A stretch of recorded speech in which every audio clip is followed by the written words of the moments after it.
नगर गांव से 2 किलोमीटर दूर नदी किनारे एक टूटा फूटा मंदिर था। कहते हैं कि कभी चंदन नगर गांव उस नदी के किनारे बसा था, लेकिन बार बार बाढ़ आने के चलते और नदी की दिशा बदलने की वजह से 200 साल पहले चंदन नगर वर्तमान जगह पर बस गया। वो पुराना मंदिर आज भी नदी किनारे ही विराजमान है। इस मंदिर को गांव वाले भूतिया मंदिर भी कहते हैं। एक दिन बहुत तेज बारिश हो रही थी और बिजली भी चमक रही थी। गांव का भुवन काम से लौट रहा था। उसकी कुछ ही दूरी पर गांव का नाई कनुआ कहीं से वापस लौट रहा था। अचानक से बिजली चमकी और मंदिर का घंटा बजने की आवाज आई। हे भगवान, आज क्या अनर्थ होगा पता नहीं, सब सुख रखना। तभी घंटे की आवाज और तेज होती गई और उसके सामने से कनुआ नाई उड़ता हुआ मंदिर की तरफ से गायब हो गया। नहीं, ऐसा नहीं हो सकता, कनुआ चाचा। थोड़ी देर में बारिश रुक गई और भुवन भागता हुआ कनुआ के घर जा पहुंचा। चाची, वो मंदिर। बताओ रे भुवन को क्या हुआ? इतना घबराए हुए क्यों हो? सब मंगल तो है ना? नहीं चाची, कनुआ चाचा मंदिर के घंटे की आवाज में गायब हो गए। नहीं, ऐसा नहीं हो सकता। कह तो कि झूठ है। मेरी आंखों के सामने चाचा मंदिर की तरफ उड़ते हुए चले गए। मुझे माफ कर दो चाची, मैं कुछ नहीं कर सका। धीरज धरो बहू, अब इन गांव वालों को सब पता नहीं किन पापों का फल मिल रहा है। पिताजी, बहुत प्यास लगी है। एक बोतल पानी लाया था, वो दोपहर में ही खत्म हो गया था। जा नदी किनारे जाकर पी ले। क्या पिताजी, 1.5 किलोमीटर पानी पीने के लिए जाओ? क्यों ना हम अपने खेत में एक कुआं खोद ले। मेरे सपने में भी आता है कि हमारे खेत में एक कुआं है। चल चुपचाप अपना काम कर। जब देखो उल्टा पुल्टा बात करता रहता है, आलसी कहीं का। 1.5 किलोमीटर चलने के चलते इनको खेत में ही कुआं चाहिए। अरे सपना में कुआं दिखता है। कल आलू भी निकलना है, माँ भी आएगी, 2 बोतल पानी भर लेना। माँ देखो ना, बोतल से पानी खेत में गिर गया। प्यास लगी है, क्यों ना हम अपने खेत में कुआं खोदें। सचमुच मेरे सपने में दिखता है कि अपने खेत में एक कुआं है। अब तो शाम हो ही गई है, घर जाकर पानी पी लेना बेटा। माँ, मैं थोड़ा चेतन के पास जाऊंगा, तुम लोग घर चले जाना। मैं उससे मिलकर रात में घर लौटूंगा। रतन और सुनीता घर चले जाते हैं। बंकू अपने दोस्त चेतन से मिलने जाता है। रात में घर पर, बेटी सुमति, पिताजी को थोड़ा खाना दे आ। रात के 9 बज गए हैं, नहीं तो वो सो जाएंगे। पता नहीं ये बंकू कहाँ रह गया। लाओ माँ, मैं दे देती हूँ। रतन के पास जाकर, पिताजी ये लीजिए आपका खाना। ठीक है बेटा, लाओ। बंकू अभी घर लौटा या नहीं अभी तक? नहीं पापा, बंकू भैया अभी तक नहीं आए हैं। तभी पुराने मंदिर के घंटे के बजने की आवाज आती है। आज वर्षों बाद पुराने मंदिर का घंटा बजा था। बहुत दिनों बाद आज फिर पुराने मंदिर के घंटे बज रहे हैं। जरूर कुछ अनर्थ होने वाला है। ये बंकू ना जाने कहाँ रह गया। तभी सुनीता दौड़ती हुई आती है। अजी सुनते हो, बाहर पुराने मंदिर के घंटे बज रहे हैं। अभी तक बंकू भी घर नहीं लौटा। गजब हो गया, जाने क्या होने वाला है। अरे भाग्यवान, आ जाएगा। घंटे की आवाज सुनी होगी तो वह अपने दोस्त के घर ही रुक गया होगा फिलहाल। काश आप जो कह रहे हो वैसा ही हो। अरे पिताजी, आप दोनों घंटे की आवाज सुनकर इतना डरे हुए क्यों हो? आखिर बात क्या है उस घंटे में? उसी समय दरवाजे पर कोई दस्तक देता है। लो, आ गया मेरा बेटा बंकू। भगवान का लाख लाख शुक्र है। सुमति, जब भैया आया है खोल दे दरवाजा। सुमति जाकर दरवाजा खोलती है। अरे पंडित जी प्रणाम।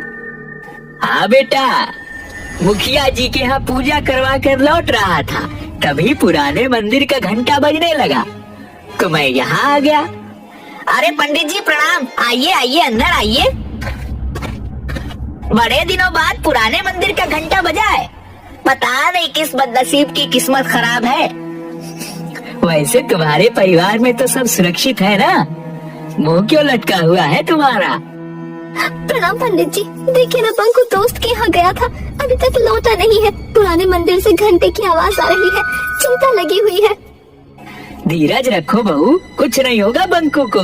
भगवान भला करेंगे, जहाँ होगा सुरक्षित होगा। लेकिन उस पुराने मंदिर के घंटे की आवाज से सब इतना डरे हुए क्यों है? मुझे कोई बताता क्यों नहीं? ये तो कोई नहीं जानता बच्ची कि वो मंदिर का घंटा अपने आप बजता कैसे है, लेकिन जब भी बजता है गांव से कोई न कोई लापता जरूर हो जाता है। इसीलिए मंदिर का घंटा बजते ही सभी अपने अपने घर में घुस जाते हैं। तो इस घंटे को कोई खोलकर हटा क्यों नहीं देता? जिसने भी घंटा को हटाने की कोशिश की उसी क्षण उसे लकवा यानी पैरालिसिस मार दिया। ओह, लेकिन ऐसा होता क्यों है? हमारे पूर्वज बताते हैं कि सदियों पहले उस मंदिर के पुजारी की हत्या चोरों ने कर दी थी और कीमती आभूषणों और मूर्तियों को लेकर भाग गए। पर किसी गाँव वाले ने पंडित जी की मदद नहीं की? पंडित ने जोर जोर से घंटा बजाया, लेकिन सर्दी के 12 बजे ठंडी रात होने के कारण कोई भी गांव वाले मदद के लिए नहीं गया। कहा जाता है कि उस पुजारी की आत्मा आज भी मंदिर में ही मौजूद है। जब जब पुजारी की आत्मा कुहकती है, मंदिर का घंटा बजने लगता है और गांव का कोई न कोई व्यक्ति गायब हो जाता है। उधर घंटा बजने के पहले बंकू अपने दोस्त चेतन के घर पर था। चेतन, रात काफी हो गई है, अब मैं चलता हूँ। पिताजी खाना खाते समय मुझे खोजते हैं। दरअसल मैं और पिताजी रात का खाना साथ में खाते हैं। ठीक है यार, तुम्हारे साथ भी पता नहीं चला कि टाइम कैसे गुजर गया, इतनी रात हो गई। तभी मंदिर का घंटा बजने लगता है। अरे बंकू, थोड़ी देर रुक जा यार, पुराने मंदिर का घंटा बजने लगा, जरूर कुछ होने वाला है। नहीं यार, पहले ही काफी लेट हो चुका है, पिताजी मेरे बिना खाए सो जाएंगे। और वैसे भी मैं इस अंधविश्वास को नहीं मानता। ठीक है, चलता हूँ, 10 मिनट में घर पहुँच जाऊंगा। चेतन के बार बार मना करने के बावजूद बंकू वहाँ से अपने घर की ओर चल देता है। जैसे जैसे वह चलता जाता, उसके कानों में पुराने मंदिर के घंटे की आवाज तेज होती जाती। घंटे की आवाज अब उसके कानों में इतनी तेज हो गई कि वो दोनों हाथों से कानों को ढक लेता है। फिर भी घंटे की आवाज उसके कानों में नश्तर की तरह चुभ रही थी। इस दौरान कब उसका पैर मंदिर की ओर चल पड़ा, उसे पता भी नहीं चला। एकाएक वो देखता है कि वो मंदिर के पास खड़ा है और घंटा लगातार बजे जा रहा है। वो कुछ समझ पाता इससे पहले ही घंटा चुंबक की तरह उसे खींच लेता है और घंटे के अंदर बंकू ऐसे समा जाता है जैसे घंटा कोई ब्लैक होल हो। इसके साथ ही घंटे की आवाज आनी बंद हो जाती है। इधर रतन के घर। चलो, घंटे की आवाज तो बंद हुई, भगवान करे कहीं कोई हादसा ना हुआ हो।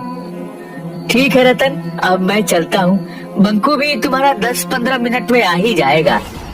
ठीक है पंडित जी, प्रणाम। सुनो जी, टॉर्च लेकर चेतन के यहाँ जाकर देखा।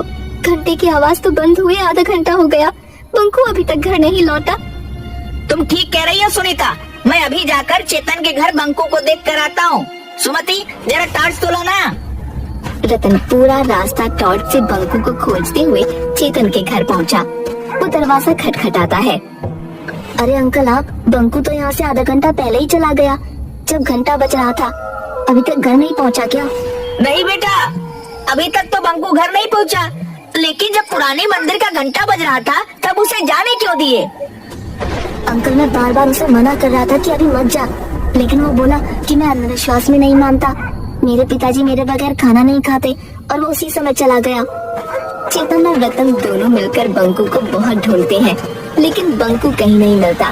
रतन के घर पर हाहाकार मच जाता है। जैसे तैसे रात गुजरती है। सुबह होते ही रतन के घर पर लोगों की भीड़ उमड़ पड़ती है।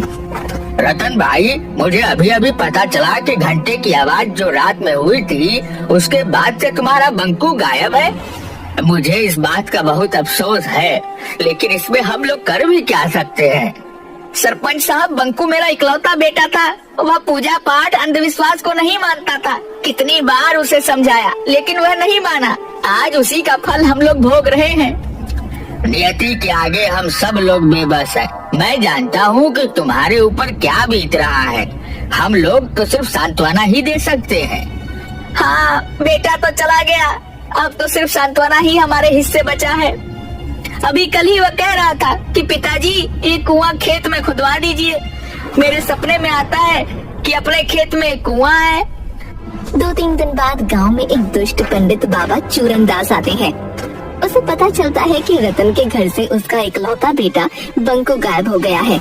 इसी बात का वो फायदा उठाने की सोचता है और रतन के घर पर पहुंचता है। अलख निरंजन, कोई घर पर है बच्चा?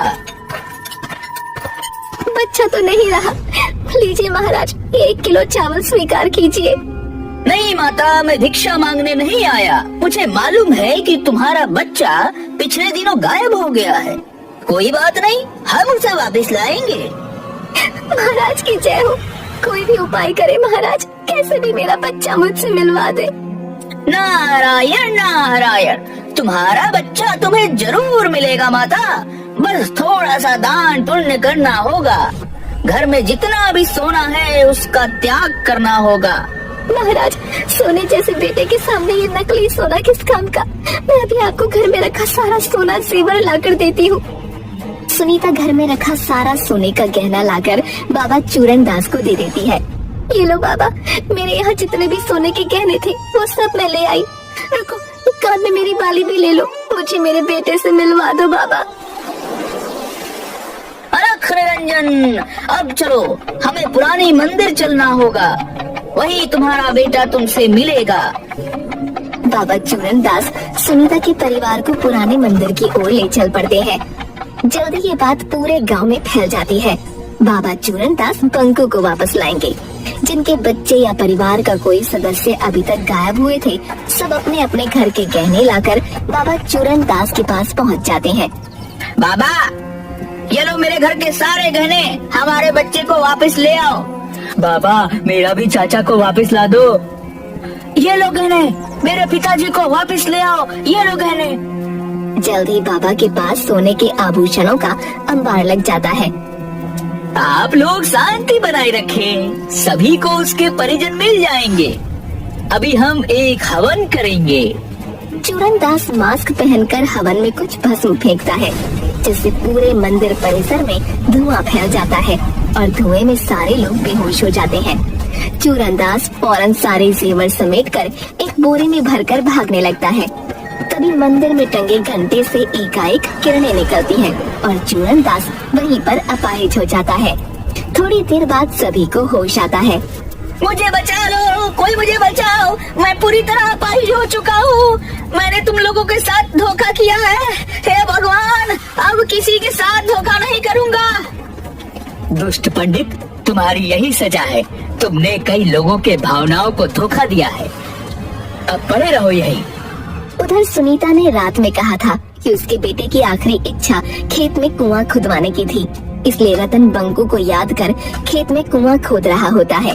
तभी उसे जमीन के अंदर से कुछ मूर्तियां और आभूषण मिलते हैं। वो इसकी खबर सरपंच और पंडित ज्ञानचंद को देता है। जरूर यह मूर्तियां वही पुराने मंदिर की है जो सैकड़ों साल पहले गायब हुए थे। शायद चोरों ने इसे यहाँ पर छुपा रखा था। अगर ऐसी बात है तो पंडित जी, इन मूर्तियों को गंगा जल से धोकर फिर से वहीं स्थापित किया जाए। पंडित ज्ञानचंद उन मूर्तियों को फिर से पुराने मंदिर में प्रतिस्थापित करवा देता है। तभी जोर से घंटे बजने लगते हैं। सभी लोगों में हाहाकार मच जाता है, क्योंकि सभी आज घर के बाहर मंदिर के पास खड़े थे। तभी अचानक सुमति चिल्लाती है, अम्मा देखो, घंटी में से बंकू भैया निकल कर आ रही है। अरे ओ गिरधारी मेरे भाई, बरसों पहले तुम बिछड़ गए थे। जय हो देवी माँ, तेरी लीला अपरंपार है। अरे रामधन भी, सभी लोग निकल रहे हैं। आप आ गए, मुझे यकीन था आप आओगे। घंटे में से गायब हुए लोगों को निकलता हुआ सब देख रहे थे। किसी का बेटा, किसी की बहन, किसी के चाचा, किसी के दादा, सब लोग अपने परिजनों से मिलकर बहुत खुश थे। अरे मैं ठीक हो गया। जय हो बाबा, जय भगवान, तेरी महिमा तू ही जाने। चूरन दास, भगवान ने तुझे नया जन्म दिया है, इसीलिए इस जन्म में तुम अच्छे कर्म करो। तुम इस मंदिर का देखभाल करो, यही भगवान का आदेश है। मैं जीवन भर इसी चौखट पर पड़ा रहूंगा, मुझे मोक्ष यही मिलेगा। शायद आज इस मंदिर के पुजारी की आत्मा को शांति मिला होगा। मंदिर में भगवान फिर से स्थापित हो चुके हैं। इस घटना को आज कई साल बीत गए, लेकिन फिर कभी मंदिर का घंटा नहीं बजा।